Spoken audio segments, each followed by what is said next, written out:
बुखारी की हदीस है, हुज़ूर अलैहिस्सलातु वस्सलाम ने इरशाद फरमाया, क़यामत के दिन उस शख्स को सबसे ज़्यादा अज़ाब दिया जाएगा जो तस्वीरें बनाता है। और एक और हदीस बुखारी की ही है, उसमें हुज़ूर अलैहिस्सलातु वस्सलाम ने इरशाद फरमाया, उस घर में रहमत के फरिश्ते दाखिल नहीं होते जिसमें कुत्ता हो या तस्वीरें हों। तस्वीर का लफ्ज़ आया।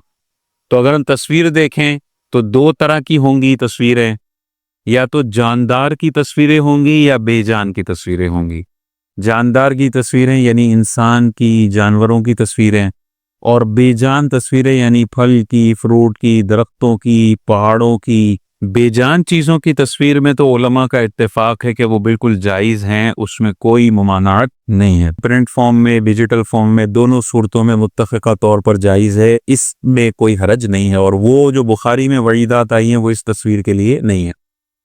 अब देख लेते हैं हम जानदार की जो तस्वीरें हैं वो दो तरह की तस्वीरें होंगी, या तो चेहरे की तस्वीर होगी या चेहरे की के अलावा बाकी जिस्म की तस्वीर होगी।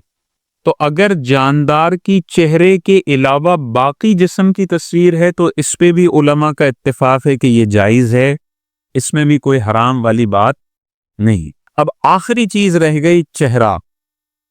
इंसान का चेहरा, जानवर का चेहरा, शेर का चेहरा।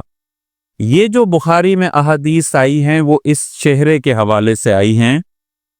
बाकी दुनिया भर की जितनी भी तस्वीर हैं, चाहे जानदार की हों या बेजान की हों, बुखारी की हदीस इन तस्वीरों के लिए नहीं है। तो अब जो चेहरे की तस्वीर है, चाहे इंसान का चेहरा हो या जानवरों का चेहरा हो, उसकी तस्वीर की दो सूरतें होंगी। हुज़ूर अलैहिस्सलातु वस्सलाम के दौर में तो चंद सूरतें पाई जाती थीं और उन सारी तस्वीरों का एक फिजिकल सब्सटेंस होता था।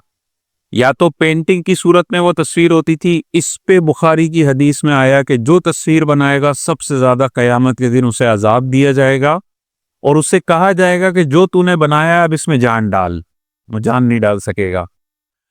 तो उस दौर में या तो पेंटिंग की सूरत में तस्वीर होती थी या बाकायदा बुत बनाए जाते थे। इन दोनों पे तस्वीरों का लफ्ज सादिक आता है और यही हराम फरमाया गया था। तो हुज़ूर अलैहिस्सलातु वस्सलाम के दौर में प्रिंट शक्ल में था या बुत की शक्ल में था, पुतला।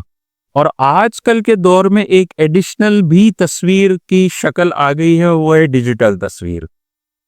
अब उलमा का इसमें इख्तिलाफ हो गया कि जो प्रिंट वाली तस्वीर है सिर्फ वो हराम है या प्रिंट प्लस डिजिटल दोनों तस्वीरें चेहरे की हराम हैं। तो बाज़ उलमा कहते हैं कि चाहे डिजिटल फॉर्म में तस्वीर हो चेहरे की या प्रिंट फॉर्म में तस्वीर हो, दोनों तस्वीरें नाजायज हैं, हराम हैं, नहीं खिंचवाई जा सकती। लेकिन अक्सरियत 90% उलमा का ये मौक़िफ़ है कि ये जो हुज़ूर अलैहिस्सलातु वस्सलाम ने तस्वीर हराम फरमाई ये वो है जिसका फिजिकल कुछ ना कुछ सब्सटेंस हो।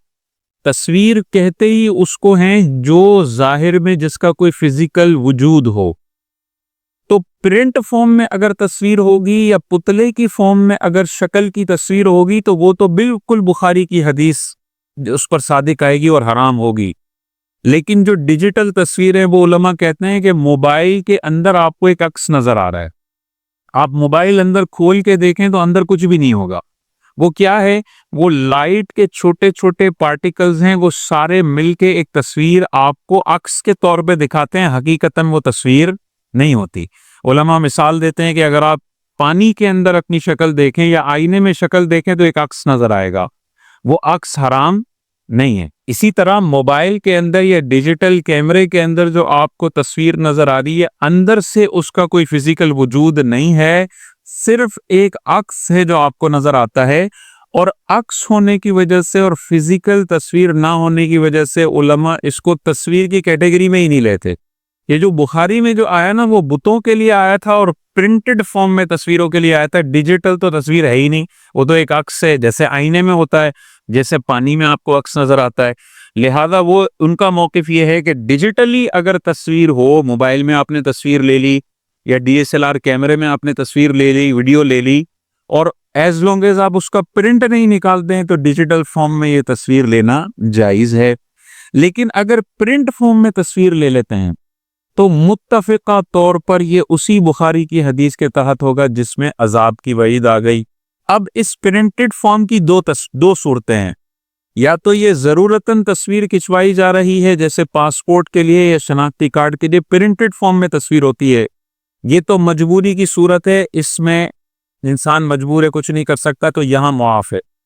لیکن اگر بلا ضرورت کوئی پاسپورٹ کی، CNIC کی، کسی ڈاکیومنٹ کی ضرورت نہیں ہے اور آپ شوقیہ طور پہ تصویر کا پرنٹ نکالتے ہیں، تو یہ اسی حدیث کے تحت آئے گا کہ قیامت کے دن ایسے تصویر بنوانے والے کو سب سے زیادہ بھی عذاب دیا جائے گا، اور اسے کہا جائے گا کہ اب ان تصویروں میں تم جان ڈالو، اور وہ جان نہیں ڈال سکیں گے۔ تو اب بعض اوقات آپ نے نعت خوانوں کے پوسٹر دیکھے ہوں گے جس میں بعض اوقات ان کی پرنٹڈ فارم میں نعت خواں کی تصویر نظر آ رہی ہوتی ہے، یہ بھی حرام ہے۔ ڈیجیٹلی آپ فیس بک پہ ان کا پوسٹ تو ڈال سکتے ہیں نعت خواں کی تصویر کے ساتھ، لیکن نعت خواں کی تصویر کا پرنٹ نکالنا اور اسے دیواروں پر لگانا، اور بعض اوقات مسجد کے گیٹ پر لگا ہوتا ہے، یہ ناجائز ہے، حرام ہے، کیونکہ یہ جو پرنٹ نکالا گیا یہ بلا ضرورت ہے، اسی کوئی ضرورت نہیں ہے۔ حرام چیزیں مجبوریوں کے وقت تھوڑی دیر کے لیے جائز ہوتی ہیں جب تک مجبوری ہے، مجبوری نہیں ہے تو پھر جائز نہیں ہوتی۔ تو نعت خواں کی تصویر نکالنا کون سی مجبوری ہے؟ تو نہ نعت خواں کے لیے تصویر کا پرنٹ نکالنا جائز ہے، نہ کسی عالم دین کے لیے پرنٹ نکالنا جائز ہے۔ اور وہ والی حدیث بھی اپنے ذہن میں رکھیں، جس گھر میں چہرے کی تصویر پرنٹڈ فارم میں ہوگی اس گھر میں رحمت کے فرشتے داخل نہیں ہوں گے۔ اور یہ اس کا مطلب یہ ہے کہ تعظیماً تصویر لگائی ہوئی ہے، دیواروں پہ اگر تصویریں پرنٹ کر کے لگائی ہوئی، چاہے ابا کی لگائی ہے چاہے پیر صاحب کی لگائی ہے، وہ اسی بخاری کی حدیث کے تحت ناجائز ہوگا، کیونکہ یہ حدیث میں حضور علیہ السلام نے یہ نہیں فرمایا کہ پیر کی تصویر تم دیوار پہ لگا لو تو جائز ہے اور ابا کی تصویر لگا لو تو جائز ہے اور اس کے علاوہ منع ہے۔ نہیں، حضور علیہ السلام نے اپنی تصویر کو بھی منع فرمایا کہ میری تصویر بھی نہیں لگانی، نہ بنانی ہے۔ یہی وجہ ہے کہ ہمیں حضور علیہ السلام سے پہلے 1000 سال پہلے مصر کے بادشاہوں کے پورے کتلے ملتے ہیں اور ان کی تصویریں ملتی ہیں دیواروں پہ بنی ہوئی، لیکن نبی کریم علیہ الصلوۃ والسلام کی ایک بھی پینٹنگ صحابہ نے نہیں بنائی۔ تو یہ جب نبی کریم علیہ السلام نے اپنے لیے صحابہ کو اجازت نہیں دی تو کیسے پیر صاحب کی تصویر کی اجازت ہو سکتی ہے اور پرنٹ کر کے لگائی ہوئی ہے؟ یہ سب ناجائز طریقے ہیں۔ یہ صورتیں اپنے ذہن میں رکھیں گے تو تصویر کا مسئلہ انشاءاللہ آپ کے ذہن میں واضح ہو جائے گا۔